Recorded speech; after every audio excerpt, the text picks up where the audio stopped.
Assalamualaikum warahmatullahi wabarakatuh. Hamdan wa syukra lillah, salatan wa salaman ala rasulillah wa ala alihi wa sahbihi wa mawalah. Puji dan syukur sama-sama kita turunkan kepada Allah. Salawat dan salam sama-sama kita sampaikan kepada Rasulullah dan ucapan Allahumma salli ala sayyidina Muhammad wa ala alihi wa sahbihi wa barik wasallam. Baik, untuk kali ini kita ingat sebuah hadis yang berbunyi Bismillahirrahmanirrahim.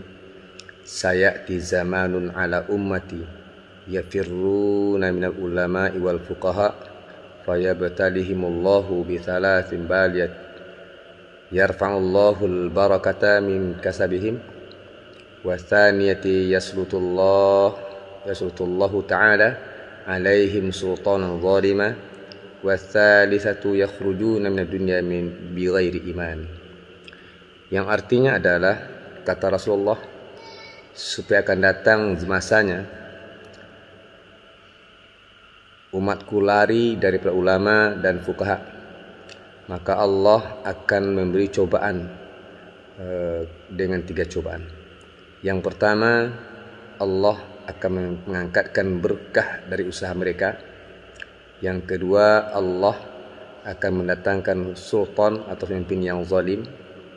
Dan yang ketiga adalah mereka keluar daripada dunia dengan tidak beriman.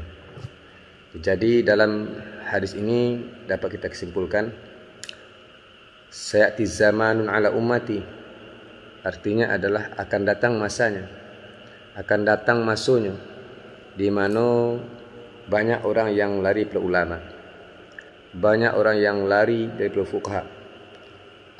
Siapa tu ulama? Kalau kini, zaman kini, banyak ulama-ulama yang bertebaran. Tetapi yang ulama yang dipandang oleh Allah adalah sesuai dengan surat Fatir ayat 28, innama yakhshallahu min ibadihil ulama, sesungguhnya orang yang takut daripada hambaku kepada Allah dialah ulama. Artinya adalah secara lafaz, ulama adalah orang yang memahami ilmu, baik itu ilmu yang mengarah kepada akhirat, sesuai dengan firman Allah, wal akhiratu khairul laka minal ula, ilmu akhirat adalah lebih utama.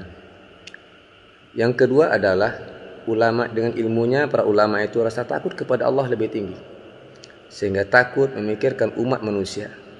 Bagaimana umat manusia itu sehingga lari, sehingga tidak melaksanakan syariat, tidak melaksanakan solat, tidak takana ke surau, tidak takana beribadah, tidak takana baca Al-Quran, sama dengan Rasulullah dahulu.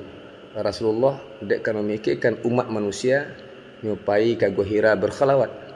Zaman kini kulah masuknya kau dapat kita kalau maras ulama, sama-sama kita berfikir, sama-sama kita tafakur, sama-sama kita merenung, apakah kita termasuk ulama yang digambarkan oleh Allah Subhanahu wa taala, yang ada rasa takut kita kepada Allah. Bagaimana pertanggungjawaban ilmu yang dipelajari, ilmu yang difahami, sehingga bisa diamalkan dan bisa mengajak umat manusia dengan kolbu dan hati kita secara sentuhan dengan lunak lembut, sehingga tergugah hati manusia itu sendiri untuk berubudiyah, mendekatkan diri kepada Allah Subhanahu wa taala. Kalaupun kita masih jauh, mari sama-sama kita berusaha untuk mendekatkan diri kepada Allah dengan berusaha memaksimalkan perintah Allah, ditambah dengan zikir, ditambah dengan ibadah-ibadah sunnah, usahakan solat pada sunat malam, bermohon kepada Allah Subhanahu wa taala semoga kita dituntun oleh Allah Subhanahu wa taala ke jalan yang lurus, jalan yang ridai oleh Allah Subhanahu wa taala. Yang kedua adalah fuqaha. Siapa itu fuqaha? Fuqaha kalau secara teori dalam sebuah hadis Rasulullah mengatakan, may yuridillah yufaqihu fiddin. Siapa yang dikehendaki oleh Allah, difaqihkan oleh Allah dalam agama. Artinya diingatkan oleh Allah dalam agama. Artinya adalah kalau secara umum fikih, ahli fikih adalah ahli orang yang tahu tentang hukum-hukum syariat. Sehingganya kapai tabik batanyo pulang tanpa berito. Ka solat kita mesti belajar ilmu fikih. Kalau kita ka puasa kita belajar ilmu fikih termasuk ibadah-ibadah lainnya. Baik itu tentang masalah ibadah, muamalah, kita penting belajar ilmu-ilmu fikih. Dalam kitab Ta'limu Ta'lim diterangkan ilmu apa yang lebih utama kita pelajari, itu adalah ilmu fardu ain, artinya fardu bagi itu individual yang kita pakai dalam kehidupan kita sehari-hari. Nah, orang yang lari daripada ulama, orang yang lari daripada fuqaha, maka Allah akan memberikan 3 hukuman. Hukum yang pertama yang diberikan oleh Allah Subhanahu wa taala sesuai dengan sebuah hadis tadi, yaitu yang pertama, Allah akan mengangkat berkah dari usahanya. Usaha makin kencang, usaha makin kambang, tapi berkahan ada. Berkahan ada mungkin rasa kurang dan rasa sampai sehingga usaha yang kita amal pakai tadi akan merusakkan kepada hati kita, akan merusakkan kepada jiwa kita, sehingga tumbuh rasa takut, tumbuh rasa cameh, lebih takut kehilangan harta ketimbang ingin lupa kepada Allah Subhanahu wa taala. Pada dalam surah Al-Munafiqun Allah mengatakan, ya ayyuhalladzina amanu la tulhikum amwalukum wala auladukum an dzikrillah. Wahai orang-orang yang beriman, janganlah lalai kamu gara-gara anak dan harta daripada Allah Subhanahu wa taala. Padahal anak akan dibelakangkan, harta akan ditinggalkan bila saat ketika kita akan kembali kepada Allah Subhanahu wa taala. Mari kita latih diri kita dalam berzikir, baik secara lidah mengucapkan lafaz subhanallah, alhamdulillah, Allahu akbar, la ilaha illallah, baik secara tariqah kita memahami tarukat tanazul, baik secara hakikat dalam paham kita, mudah-mudahan sampai kita jalan kita kepada jalan ma'rifat kepada Allah Subhanahu wa taala. Yang kedua, hukuman yang diberikan oleh Allah Subhanahu wa taala adalah Allah akan mendatangkan pemimpin-pemimpin yang zalim. Jadi yang selama kita menganggap pemimpin-pemimpin itu zalim, padahal balik kita tanyakan diri kita, apakah kita sudah benar dalam kehidupan kita? Itulah dikatakan oleh dalam sebuah hadis Rasulullah mengatakan, baiknya satu bangsa, baiknya bangsa itu adalah baiknya satu bangsa disebabkan baiknya anak bangsa itu sendiri. Artinya apa? Artinya mari kita perbaiki diri kita, ibda binafsik, sama-sama kita berdoa kepada Allah, sama-sama niat kita dalam menentukan pemimpin, sebab pemimpinan itu akan menentukan kebaikan kita. Salah satu sebabnya adalah kerana kita lari ke ulama, lari daripada fuqaha. Yang ketiga adalah kata Rasulullah yang paling berbahaya, yakhrujuna min dunya bighairi iman, artinya keluar daripada dunia dalam keadaan tangga tidak beriman. Itu yang paling kita takutkan.